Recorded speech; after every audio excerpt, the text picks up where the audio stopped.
मैं एक मामूली औरत हूँ, इतनी मामूली हूँ कि आपकी नज़र भी मुझ पर नहीं पड़ी, लेकिन मैं आपको देख रही हूँ। आप अपनी बीवी के साथ डॉक्टर के यहाँ जा रहे हैं, उसकी कोख में लड़की या लड़का, ये जानने के लिए। असल में आप अपनी लड़की की हत्या करना चाहते हैं, कोख में ही। आपको यह ख्याल भी नहीं आ सकता कि जिस सड़क से आप जा रहे हैं उसे मैंने बनाया है।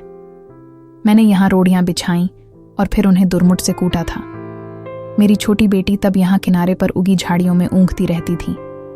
मेरी 3 बेटियां हैं। मेरा आदमी कहता था कि अगर बेटा नहीं हुआ तो मुझे छोड़ देगा।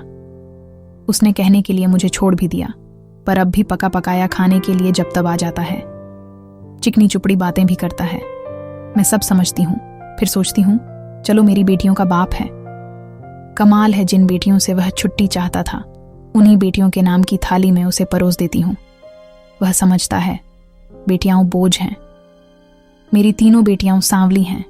उनकी काली आंखें हैं, बड़ी बड़ी पके जामुनों जैसी, और हाथ बड़े फुर्तीले हैं, खूब काम करती हैं। मेरी ही तरह वे तरह तरह के धंधे पीटेंगी, पर फिर भी उनके होने से मुझे बड़ी तसल्ली है। मैं अकेली तो नहीं हूं ना।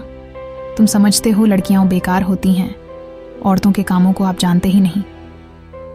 अरे देखो, मैंने सड़क बनाई, धान की रोपाई की, कपास चुना, कपड़े की फैक्ट्री में रीलिंग की, आलू खोदे, 3 बेटियों को जन्म दिया, पाला पोसा। क्या मैं बेकार हूँ?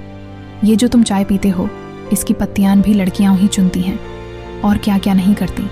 इतने धंधे औरतें करती हैं कि गिनवाने मुश्किल, और तुम्हारा ये सूटर कोई 1 पौंड का होगा। 1 पौंड ऊन इतनी होती है कि दिन रात लगकर 3 दिन में उसका सूटर बनता है, जिसके मुझे 12 रुपये मिलते थे। तब बच्चियां छोटी थीं तो सोचती थी घर में उनके पास बैठे बैठे बुनाई कर सकती हूँ, लेकिन धंधा बड़े नुकसान का था। फिर ठेकेदार ने मीन मेख निकालनी शुरू की और मुंह पर गलत नज़र डालने लगा, तो मैंने ये धंधा छोड़ दिया। फिर आटे की फैक्ट्री में काम किया, बड़े काम छोड़े और पकड़े। 2-4 मुर्गियाँ और बकरियाँ तो खैर पालती ही हूँ। इसी तरह रूखा सूखा चलता है। ये जो तुम्हारी बीवी ने रेशमी साड़ी पहन रखी है, इसके धागे भी औरतें तैयार करती हैं, कीड़े पालती हैं। मुश्किल काम है, जांघ में घाव हो जाते हैं, धान की रोपणी में भी पैरों में खारवे हो जाते हैं, और कमर झुके झुके टूट जाती है। मुझ पर पैसे होते तो अपनी लड़कियों को पढ़ाती लिखाती, उन्हें मास्टरनी बनाती या डॉक्टरनी। तुम खुद पढ़े लिखे हो, पैसे वाले भी दिखते हो। तुम लड़की का गर्भ क्यों गिरवाना चाहते हो? तुम समझते हो तुम्हारी लड़की कोई काम नहीं कर सकती। अरे आदमी कोई फालतू चीज नहीं, 100 काम है उसके करने को। फिर इस तरह सोच समझकर लड़कियों को मारना तो कुदरत से खिलवाड़ है। अगर मान लो तुम्हारे घर लड़का हो गया तो तुम क्या सोचते हो वो तुम्हें लड़की से ज्यादा प्यार करेगा।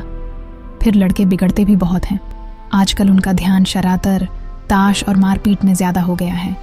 मान लो लड़की ही पैदा हो जाए तो क्या, तुम उसे पढ़ाना लिखाना, वो तुम्हें खूब प्यार करेगी। लड़कियां माँ जाप को खूब प्यार करती हैं।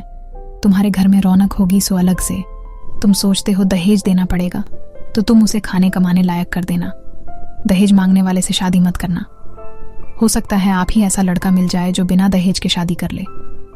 अगर न मिले तो क्या, वो कमाएगी, खाएगी और तुम्हारा सहारा बनेगी।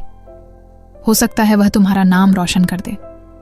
तुम्हारे लिए क्या पैसा ही सब कुछ हो गया, या दुनिया का डर अपनी बेटी से भी बड़ा हो गया? आखिर तुम अपनी बेटी को प्यार तो कर ही सकते हो, और बेटी भी तुम्हें प्यार कर सकती है। माँ बाप और बच्चे का इतना रिश्ता बहुत हुआ। इसके लिए तो आदमी जीता है, पैसे को चाहे जितना मानो, पर मोह ममता फिर भी बड़ी चीज है। इसे बनाए रखने में ही खैर है। नहीं, दुनिया उजड़ी समझो। कुदरत के साथ इतनी मनमानी अच्छी नहीं। लड़कियों को तुम ऐसे ही गिरवाते रहे तो औरतें कितनी कम हो जाएंगी। फिर तुम उनके लिए कुत्तों की तरह लड़ोगे। दहेज के डर से आज उन्हें मरवा सकते हो, तो कल फिर पैसे के लालच में बेचोगे भी। इस तरह क्या दुनिया बड़ी अच्छी हो जाएगी, या तुम्हारे घर परिवारों में खुशियां छा जाएंगी? तुम जो रेशमी साड़ी पहनकर इसके साथ चली आई हो, इससे इतना डरती क्यों हो? सोचती हो ये तुम्हें छोड़ देगा? ये मिचमिची आंखों वाला अगर तुम्हें छोड़ भी दे तो क्या तुम मर जाओगी? मैं तो पढ़ी लिखी भी नहीं थी। मैं तो तानों से नहीं डरी। आदमी ने छोड़ने की धमकी दी तो कह दिया ले छोड़ दे। अब भी मेहनत करके खाती हूँ, तब भी मेहनत कर लूंगी, पर वो क्या मुझे छोड़ पाया? हम औरतें बड़े काम की हैं, हमें ये ऐसे ही थोड़े छोड़ सकते हैं। परिवार की जरूरत तो इन्हें भी है। नहीं तो हाँफते हाँफते मर जाएंगे, कोई पानी देने वाला भी नहीं मिलेगा। मैं तो कहती हूँ बेटी भी पैदा करो, दहेज भी मत दो और डरो भी मत।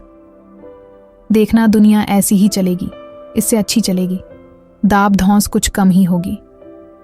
मेरी बेटी ने कढ़ाई सिलाई सीखी है, वो ना होती तो फिर क्या था। मैं तो दुनिया में धंधा पीटती मर जाती।